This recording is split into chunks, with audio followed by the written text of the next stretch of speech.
Radhe Radhe. Welcome to my YouTube channel searching soul. आप सभी को गणेश चतुर्थी की हार्दिक शुभकामनाएं। गणेश जी को विद्या बुद्धि प्रदाता, विघ्न विनाशक, मंगलकारी, रक्षाकारक, सिद्धिदायक, समृद्धि, शक्ति और सम्मान प्रदायक माना गया है। पौराणिक मान्यताओं के अनुसार भाद्रपद माह के शुक्ल पक्ष की चतुर्थी तिथि पर भगवान गणेश जी का जन्म हुआ था।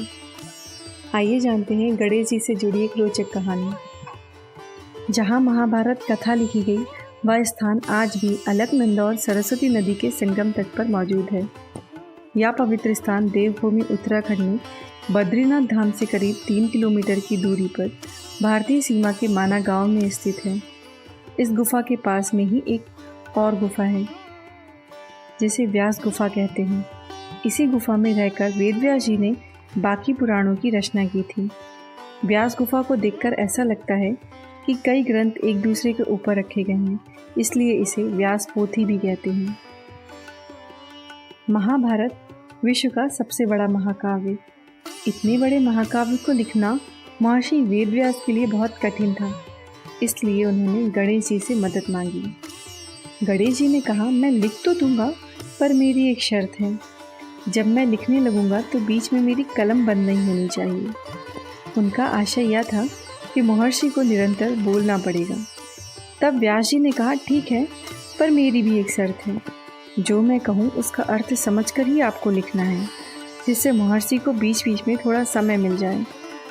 गणेश जी हंस पड़े और मान गए। इस प्रकार दोनों की शर्त पूरी हो गई।